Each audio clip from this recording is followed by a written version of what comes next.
Hello, Internet! This is part 2 of making the Walkaway dress using the original 1952 butterick pattern that is supposed to be so easy you can start it after breakfast and walk away in it by lunch.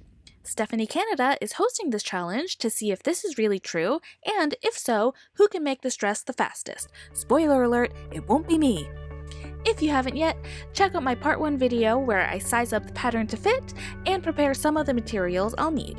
Today, in part 2, I will be making this whole dress from start to finish to see how long it really takes. This dress may not have pockets, but it does have donuts.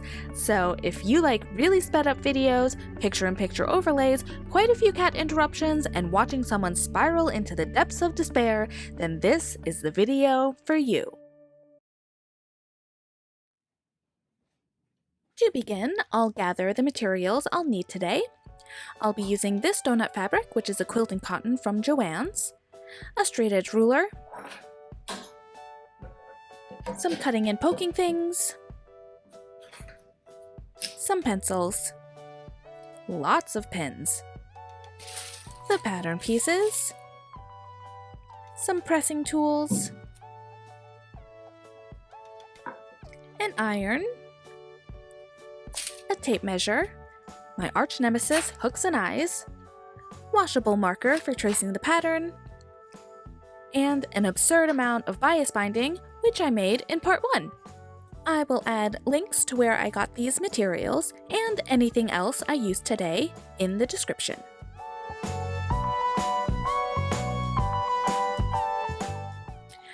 And I'll need thread. Today I'm using this gray cotton from Gutermann.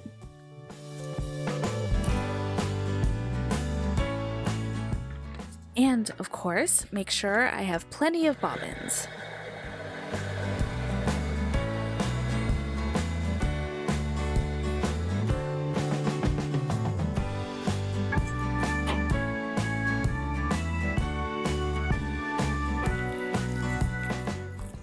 And, arguably, the most important item of all, coffee.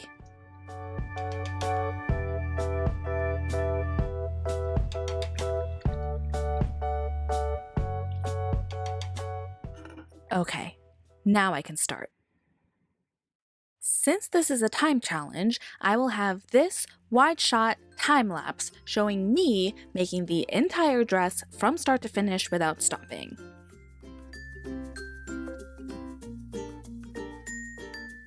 Did I go out and buy the cheapest clock I could find specifically for this video? Absolutely I did. Also, throughout the video, I will have these picture-in-picture overlays to show more detail of what I'm doing for each step along the way as I work through the instructions. And I do occasionally hum and mumble to myself, so feel free to ignore that. First step, I am pinning and tracing out the front pattern. This is on the fold and the wrong side of the fabric facing out. Then I transfer all of the markings and darts with a washable marker.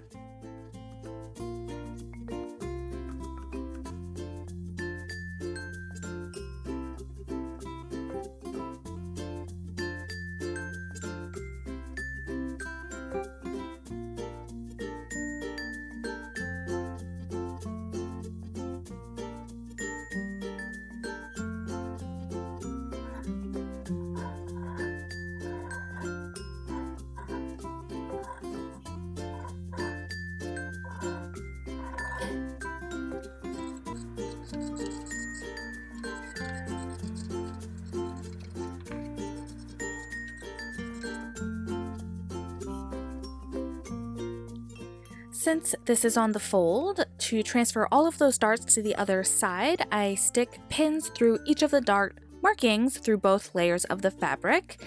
Then take a deep breath and quickly but carefully flip it over and then mark where all of those pins are sticking out.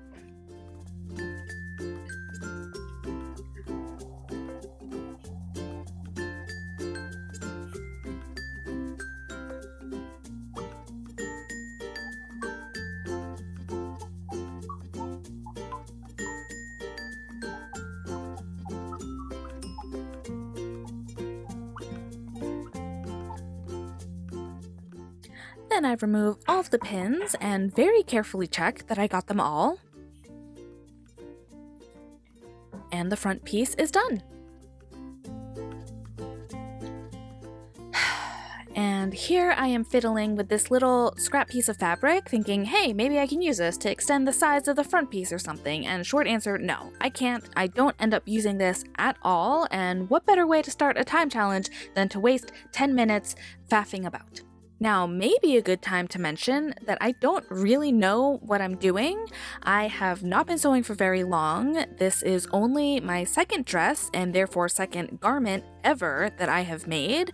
I am absolutely not experienced nor an expert at any of these techniques or at making videos for that matter. I just learned by trial and error and by watching about 20,000 hours of other people on YouTube who do know what they're doing. And then I just follow the instructions and hope for the best. Okay, next step is tracing out the circle skirt and back piece. If you watched part 1, you'll know I left off realizing, and apparently immediately forgetting, that I don't have enough fabric for these pieces. So what I should be doing here is adjusting the skirt length to shorten it by about an inch. But no, instead I am blissfully setting up my doom by laying out and tracing the entire half circle here, which I definitely do not have space for.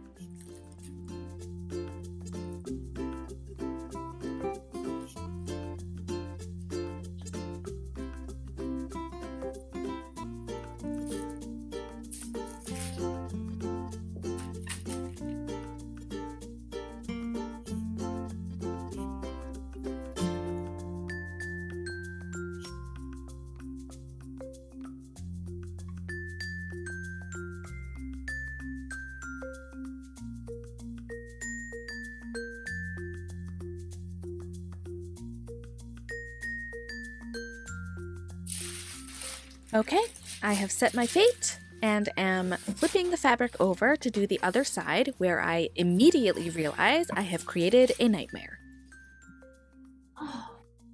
Mild panic ensues.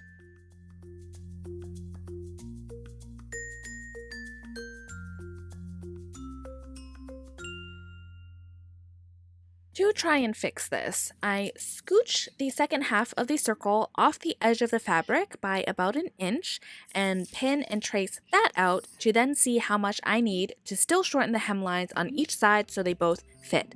Whew.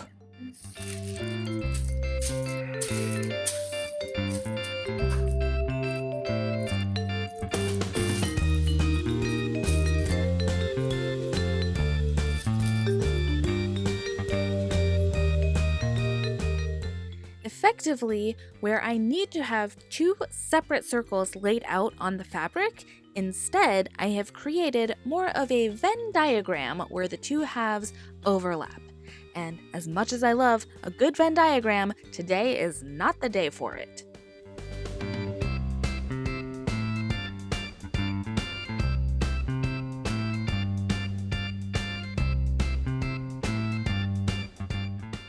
I will fix this problem by shortening the hemlines by 1.25 inches each to just squeak out both halves to exactly pass each other where they were previously overlapping.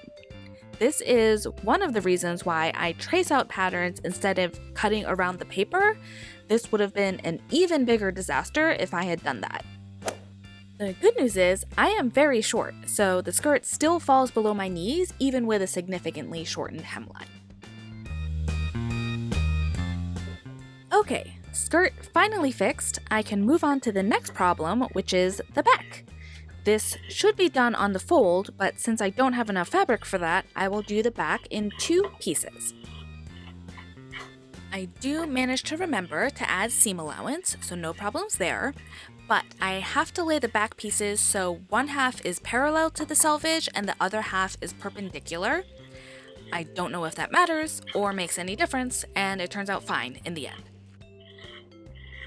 I'm channeling my inner Project Runway to make it work.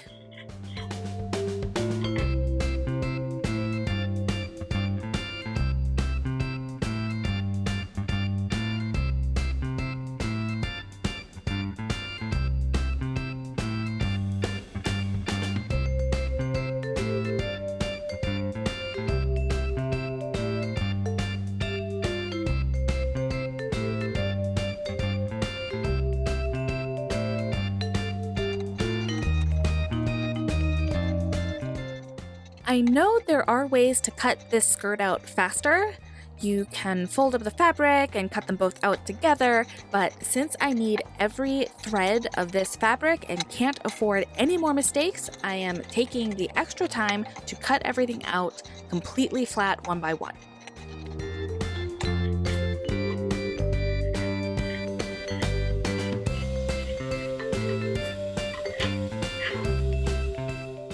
An hour and a half later, I am done cutting out the pieces.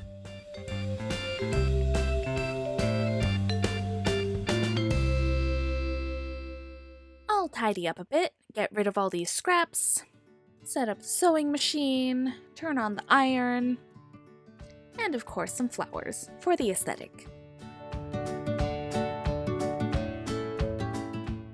And from this wide shot view, you'll also see some behind the scenes of how I film. I don't have fancy equipment or anything. This is all being done on my iPhone.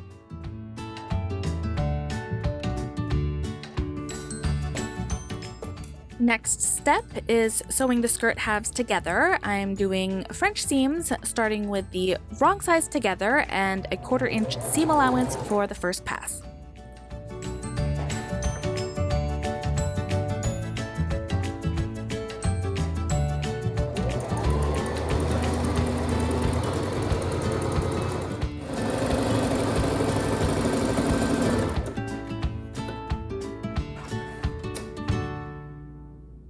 And since I couldn't do the back on the fold, I am also doing a French seam with a little more attention to detail since this seam will affect the final fit. But also wrong size together and a 1/4 inch seam allowance.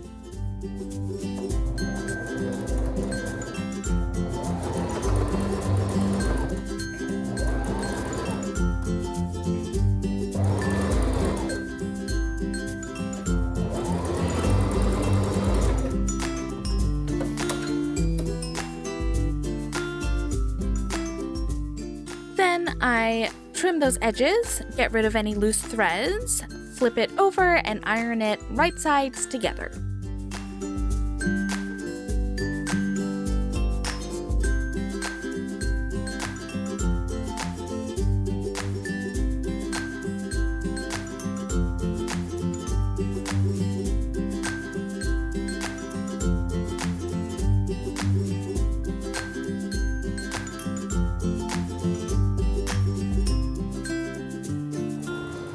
Then sew that seam at 3/8 of an inch to make the total 5/8 inch seam allowance that the pattern calls for.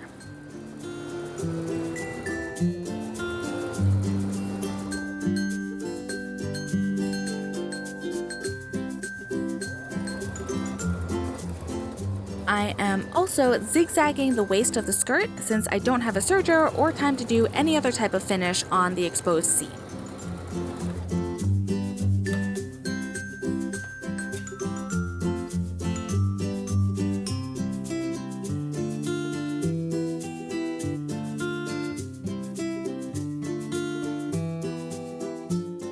Here I am doing a very quick rolled hem to finish the skirt since apparently letting the skirt hang overnight for the hem to drop wasn't a thing in the 50s.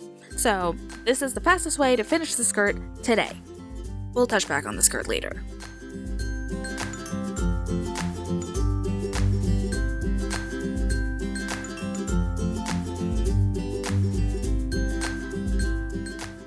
Next step is the back darts. I am pinning through the dots to check that both sides are aligned. And when I'm really lucky, I get it on the first try. Love it when that happens. Then I sew the dart, starting at the widest part and sewing right off the end, leaving an extra long tail and securing it with a few square knots.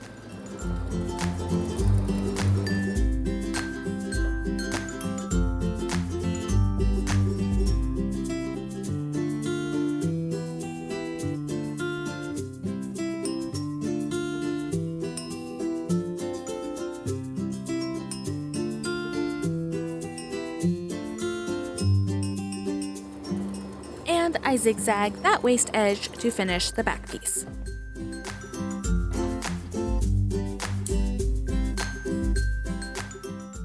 Now I attach the back and skirt. The skirt is actually a little bit longer than the back piece on each side, so I'm just measuring by how much and we'll end up trimming that off later. For now, I will attach them by sewing right sides together with a 5/8 inch seam allowance. And now that I'm watching this footage back, I realized the iron cord was hooked onto my chair, but do not worry, there are no iron catastrophes today. And my supervisor stops by to see how I'm doing. How sweet.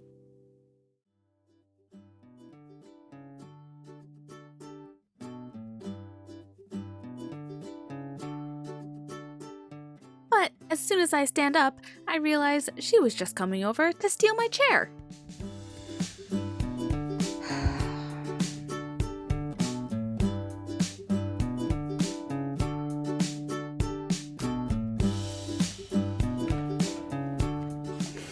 I'm pressing the waistline open, and then the back half is done.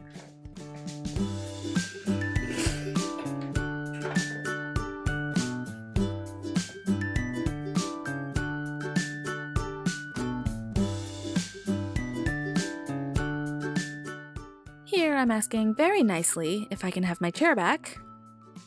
She said no. So I'll be doing the next part standing up. How fun for me. Next is slashing into the weird armpit cut line, then pinning the bust darts and sewing them the same way as before, if I can.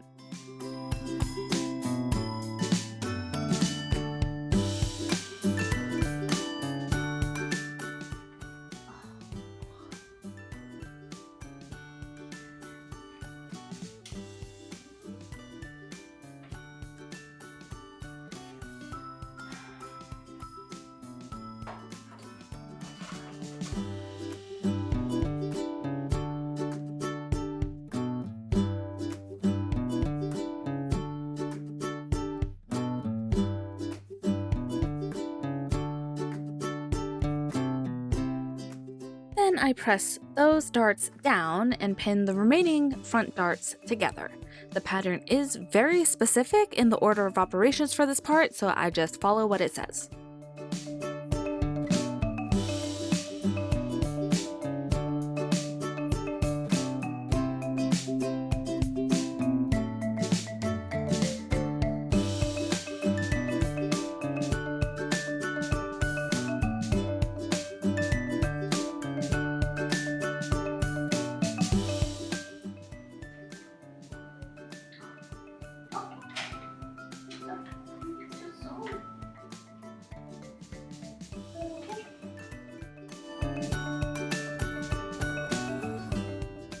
For the diamond-shaped darts, I pull an extra long thread at the beginning, then place the needle just one thread into the fabric, and then sew down each leg, finishing off just like before.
The next step is attaching the front and back together at the shoulders.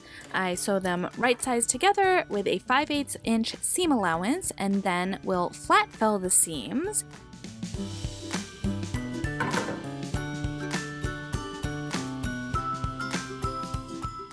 So here I am trimming off one side of the seam allowance by about half. Then I fold the other side over to cover that edge and finish the seam. Here I'm pinning it into place, and then we'll sew along that folded edge.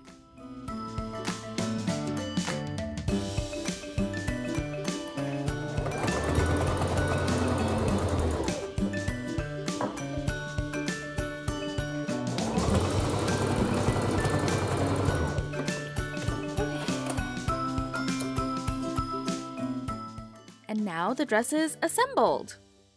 I have a mirror off to the side, which is where I left to. I'm checking how short to hem the front piece. Accidentally knocked into the camera on my way back. And now on to the next step.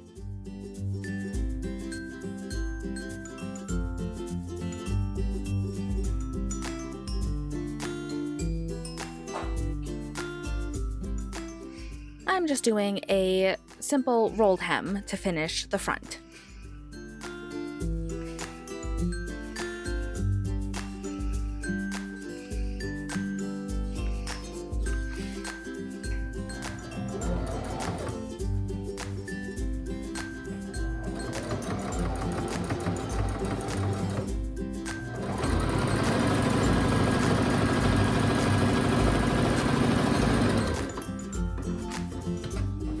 Quick time check. It has been almost 3.5 hours. I am starting to lose my mind. There are only a few more steps left, but they are intense. Finally, we bring out the bias binding.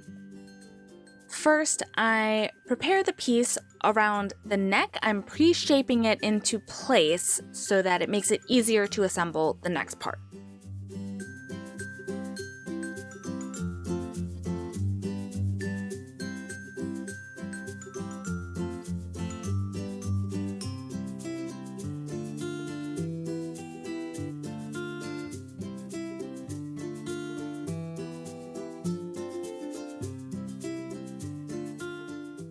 Despite my amazing filming abilities that managed to mostly get my elbow in this next shot, I do get a few clear views of what I'm doing on this step. I'm basically taking the bias binding and the raw edge of the neckline and sandwiching them together so that the raw edge is right in the middle of the bias tape, and then pinning it in place to make it easier to sew on the next step.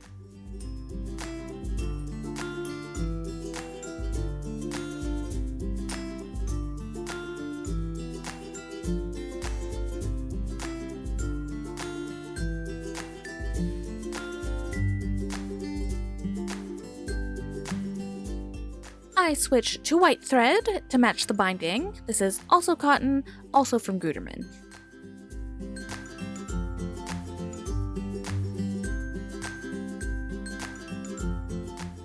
Then I sew the neck binding on, hoping that both sides are being attached, both because this is the fastest way to attach binding, and this is a time challenge, and also because I hate hand sewing and will avoid it at all costs.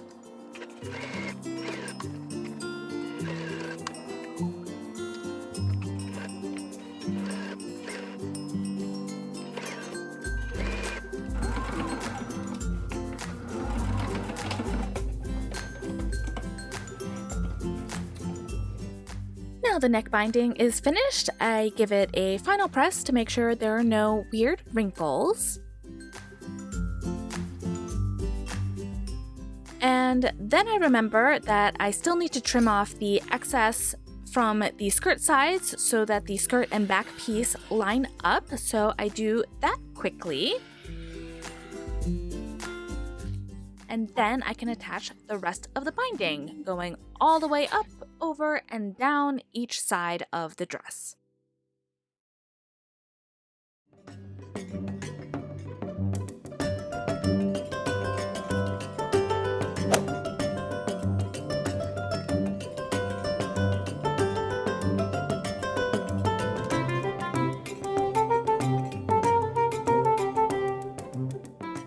It's been 4 hours at this point, and future me knows this binding will take almost another hour to attach to both sides, so I don't even bother to pin it. I just sandwich the edge with a binding, squish it around the corners, and hope it's catching on both sides.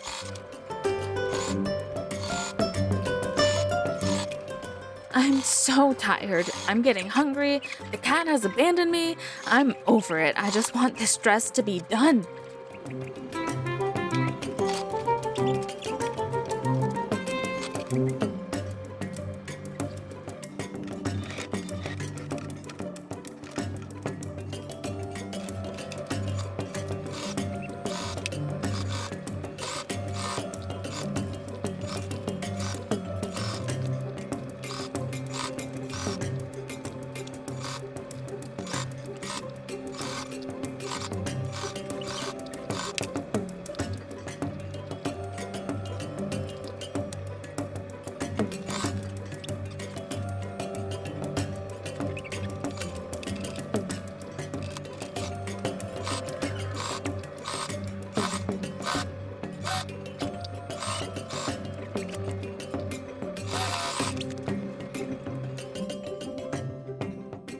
And the binding is on! Psych! I still have the whole other side to do.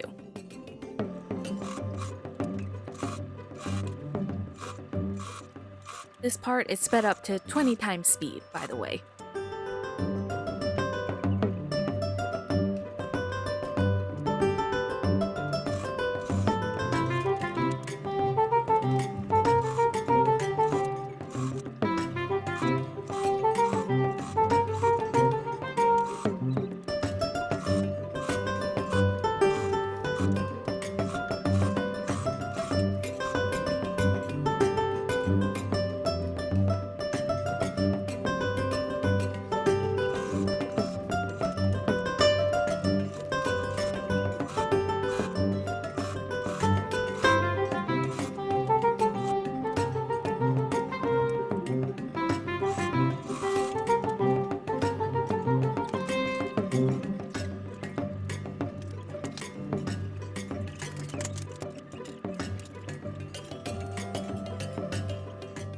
The instructions say to attach an elastic with a hook to hold the front piece closed at the back, but I ended up not needing the elastic and just attached a hook and bar directly to the side.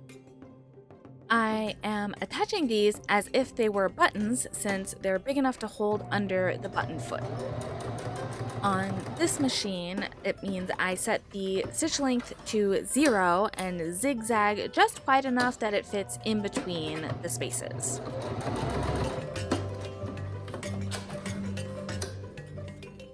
It's definitely messy, but it's fast. I'm too tired to care and have started fully mumbling to myself at this point.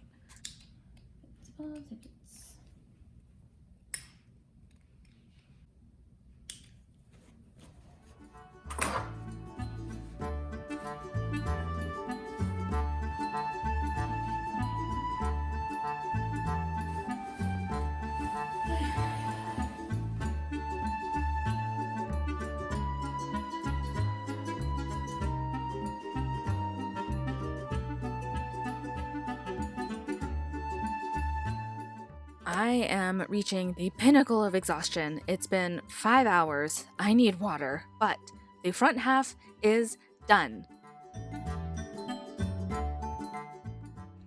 And I get one last visit from my supervisor before starting on the final and worst step, the most awful of them all, hand sewing hooks and eyes to close at the front.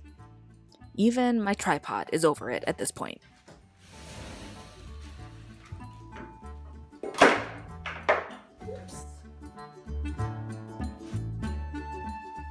I really can't stand hand sewing finishes. Yes, it looks so nice at the end, but it's so tedious and fiddly and slow, which is exactly what you want to be doing on a speed run. Why do I do this to myself? Why do they always save this step for last when you are completely exhausted? The hooks are tiny and impossible to hold in place. It's the worst. How do people do this?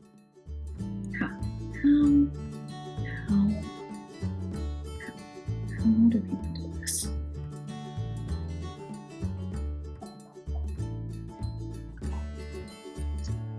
Right? Ay. No. You go here. You go there. You go there. You go there. Ay!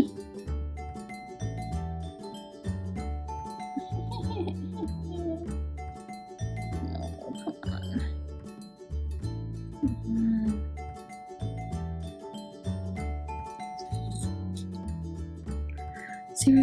Seriously, I hate this so much.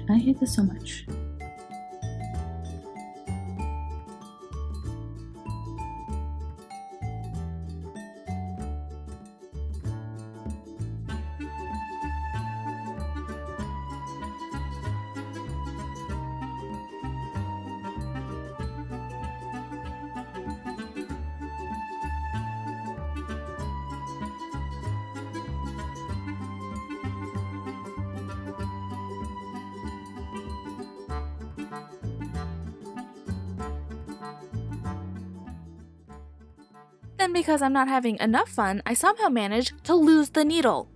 What? With the needle? Oh no. Boy. Where's the needle? I have a strict no pins or needles left behind policy, mostly because of the cat, but also because I don't want to step on any surprises. And I will stop everything and crawl around with a flashlight like a true floor troll until it's found.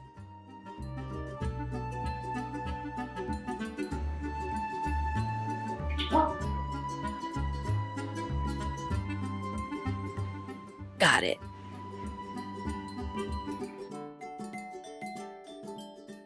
Good news, I found the needle. Bad news, that means I have to keep going.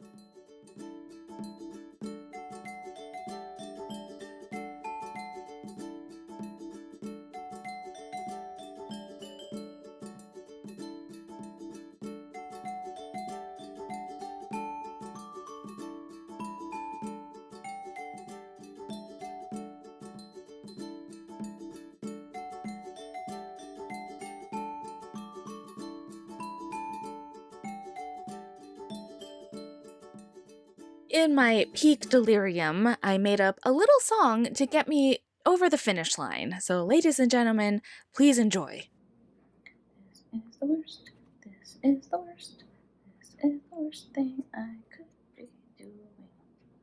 I hate this so much. I hate this so much. I hate everything about this. This is the worst. This is the worst. I hate hand sewing so much. Is why. Ow. Stupid needle. Sewing is stupid. Why do I do this? And then I guess the rest of the song went back to the inside part of my brain.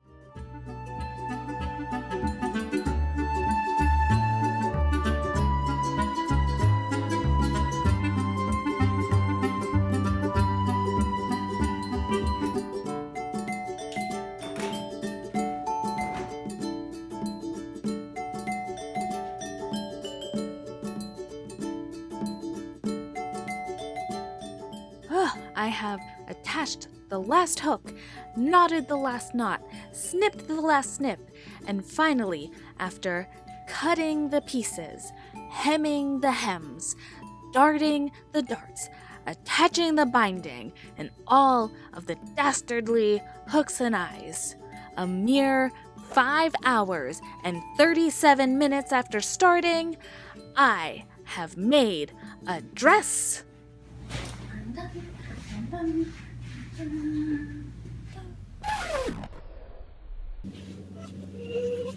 But am I really done? Because remember, this is a circle skirt, which means I still need to let it hang for a few days to drop the hem so that I can even out the hem to 24 inches, by the way, then trace the new hem, then cut out the hem, then sew the binding up. Seriously? Then remove the cat, then sew the binding onto the hem, then press the binding over the hem, Then finish with a blind hem stitch, which I've never done before, but as we've learned, I will do anything to avoid hand sewing. Not too bad for my first try.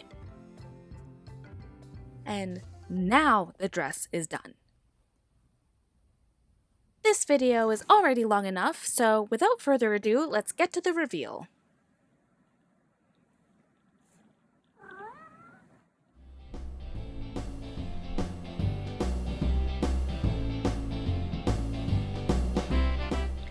Final thoughts. Can someone make this dress before lunch? Well, if you eat breakfast before 9 and eat lunch after 2 and have nothing else to do that morning, then technically, yes. But why would you? It would be faster and easier to just do laundry. Would I make this dress again? Probably not. Will I wear this dress outside? Probably not.